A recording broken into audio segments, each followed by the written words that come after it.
The poem of the man God. The third year of the public life. Chapter 528. Judas of Kerioth is lustful. 14th of November, 1946. All Nob is asleep. It is daybreak. Dawn, in the smooth winter light, is delicately coloured with unreal hues. It is not the silvery green light of summer dawns, the light which appears so rapidly and changes into pale gold and into pink, that becomes brighter and brighter. But a jade green, dissolving into a very faint grey blue, shows it in the east in a small low semicircle above the horizon.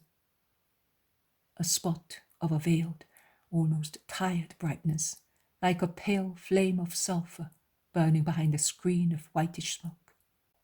And it stretches with difficulty along the still grey sky, although it is clear, with its stars still ogling at the world.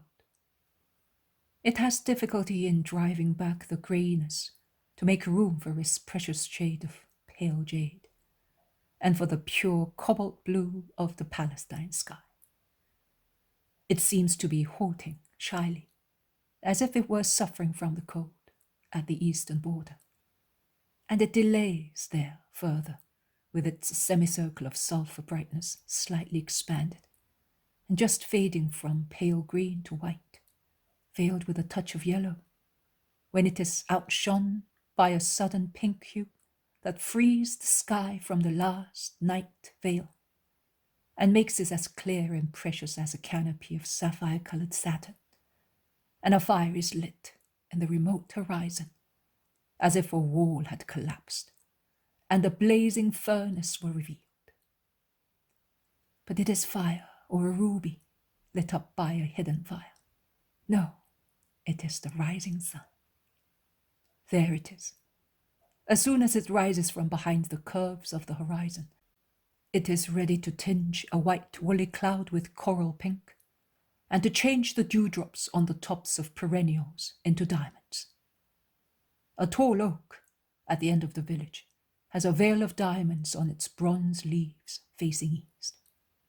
They look like stars glittering among the branches of the giant tree whose top rises towards the blue sky. Perhaps during the night some stars have come too low over the village to whisper celestial secrets to the citizens of Nob, or perhaps to comfort their pure light, the sleepless man who is walking silently up there on John's terrace. Because Jesus only, in the whole town of Nob asleep, is awake and is walking slowly up and down the terrace of the little house, with folded arms, tightly enveloped in his large mantle, that covers also his head like a hood, to protect himself from the cold. Every time he arrives at the end of the terrace, he leans out to look at the street that runs through the centre of the town. A street that is still semi-dark, empty, and silent. He then reassumes going up and down, slowly, silently, most of the time with his head lowered, pensive, sometimes looking at the sky that, with the vague hue of dawn, is beginning to grow clear. Or with his eyes he follows the whirring flight of the earliest sparrow, roused by daylight, as it leaves the hospitable tile of a nearby roof, descending to peck at the foot of John's old apple tree. Then it flies away again, seeing Jesus, chirping with fear and thus awaking other little birds in the nests here and there. The bleating of a sheep is heard from a fold, and it fades away, trembling in the air, and the hurried shuffling of feet is heard, coming from the street. Jesus leans out to look. He then runs to the staircase. He enters the dark kitchen, closing the door. The steps are approaching. They can be heard on the strip of the kitchen garden near the house. Their noise stops before the kitchen door. A hand gropes for the lock. It feels that there is no key. It lifts the latch that can be moved both from outside and inside. And at the same time, a voice says, "Is there someone up already?" A hand opens the door cautiously, without letting it squeak. The head of Judas of Kerioth appears through the aperture. He looks. Pitch dark. Cold. Silence. "They forgot to close the door, and yet I thought it was closed. In any case, it does not matter. Thieves do not rob poor people, and there is nobody poorer than we are. But let us hope that it will not be always like this. Where is that cursed tinderbox? I cannot find it. If I manage to light the fire, because I am late, yes, too late. But where will it be? Too many people use it. On the mantel shelf? No. On the table? No. On the benches? No. On the shelf? No. That worm-eaten door squeaks when you open it. Worm-eaten wood, rusty hinges. Everything is old, mouldy, horrible here. Oh, poor Judas. And it isn't here. I shall have to go into the old man's room." While speaking, he has been groping all the time in the invisible darkness, as cautious as a thief or a night bird in avoiding obstacles which might make noise. He knocks against a body and utters a faint cry of fear. "Be not afraid, it is I. And the tinderbox is in my hand. Here it is. Light it," says Jesus calmly. "You, Master? What were you doing here, all alone, in the dark, in this cold? There will certainly be many sick people today, after a Sabbath and 2 wet days, but they will not be here so early. They will be hardly moving from the nearby villages now, because only now they can see that it will not rain today. The wind has already dried the roads during the night." "I know. But light a lamp. It is not for honest people to speak in darkness.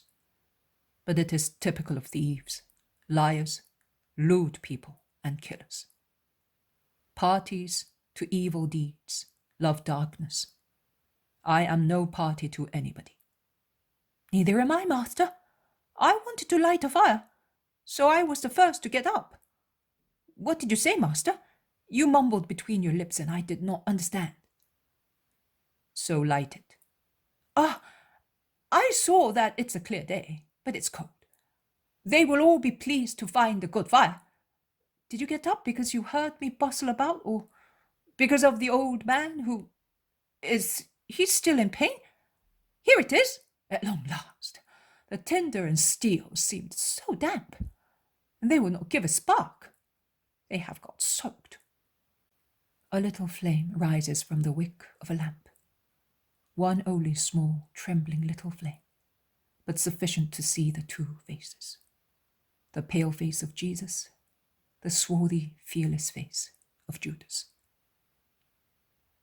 "I will now light the fire. You are as white as death. You have had no sleep, and because of that old man, you are too good." "That is true. I am too good. To everybody. Also to those who do not deserve it. But the old man deserves it.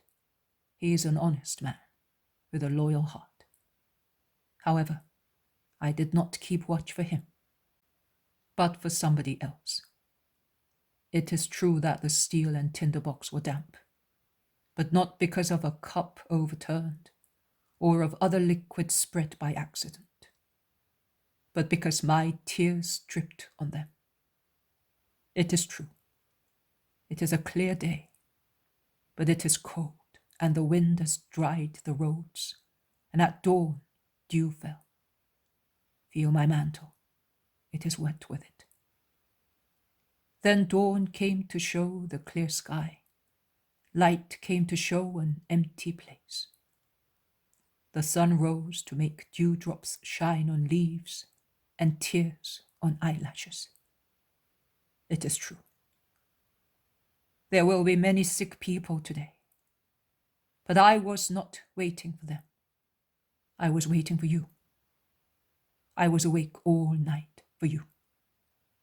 And as I could not stay here waiting for you, I went up to the terrace, shouting my call to the wind, showing my grief to the stars, my tears to dawn.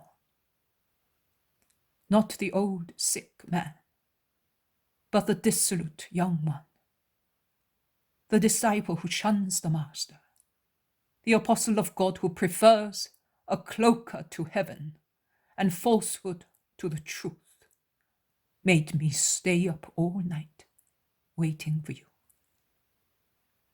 And when I heard your steps, I came down here, waiting for you again, not for your person, which was now close to me, wandering like a thief around the dark kitchen, but for your feelings.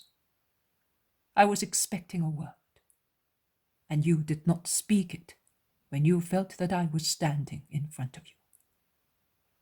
Did he, to whom you are selling your spirit, not inform you that I was aware? Of course not.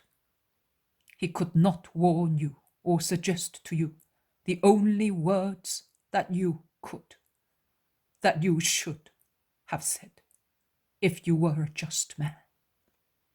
But he suggested the lies, not requested, the useless lies that are even more offensive than your night escapade.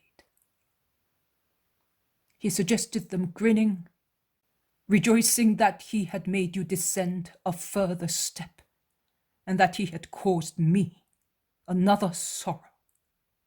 It is true, many sick people will come, but the one who is most seriously ill will not come to his doctor, and the doctor himself is sick with grief because of that patient who does not want to recover. It is true, everything is true. Also that I whispered a word that you did not understand. After what I have told you, can you guess it? Jesus has spoken in a low voice, but so sharp and sorrowful, and at the same time so severe, that Judas, who at the first words was smiling, standing straight, impudently, very close to Jesus, has slowly withdrawn and shrunk into himself, as if each word were a blow, whereas Jesus has stood more and more upright, truly a judge and truly tragical in his sorrowful image. Judas, by now confined between a kneading trough and a corner, whispers, "Well, I would not know." "No? Well, I will tell you, because I am not afraid to say what is true." "Liar!" That is what I said. And if we can put up with an untruthful child, because he does not yet know the import of a lie, and we teach him not to tell any more, we cannot bear that in a man, in an apostle. Because in a disciple of the very truth, it is disgusting, absolutely disgusting. That is why I waited for you all night, and I wept, and my tears damped the table where the tinder box was. And then I wept while keeping watch and calling you with all my soul in the starlight night. That is why I am covered with dew like the bridegroom of the Song of Songs.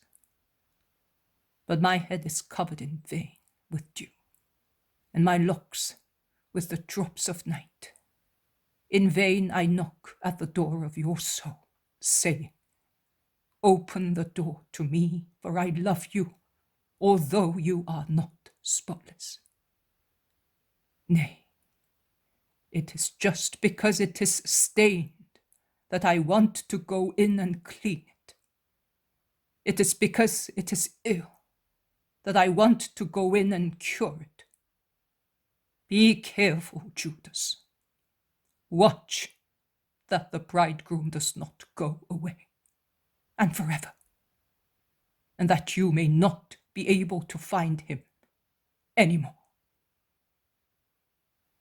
Judas, are you not speaking? It's late by now to speak. You have said it. I disgust you. Send me away. No.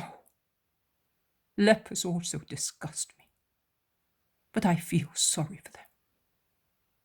And if they call me, I make haste to go to them and cleanse them. Do you not want to be cleansed? It is late, and of no avail. I am not able to be holy. I tell you, send me away. I am not one of your Pharisaic friends who state that numberless things are unclean, and they shun them or drive them away harshly, whereas they could cleanse them with charity. I am the Saviour, and I do not drive anybody away. A long silence. Judas is in his corner. Jesus is leaning with his back against the table and seems to be resting on it, so tired and suffering as he looks. Judas raises his head. He looks at him hesitantly and whispers, "And if I left you, what would you do?" "Nothing. I would respect your will, praying for you. But in my turn, I say to you that even if you leave me, it is by now too late." "For what, Master?" "For what? You know as well as I do. Light the fire now. I can hear footsteps upstairs. Let us stifle the scandal here, between us. With regard to the others, we have not slept long, and the wish for warmth brought us together here. Father of mine." And while Judas sets the flame near the faggots already placed in the fireplace, and it blows so that some light shavings may catch fire, Jesus lifts his hands above his head and then presses them against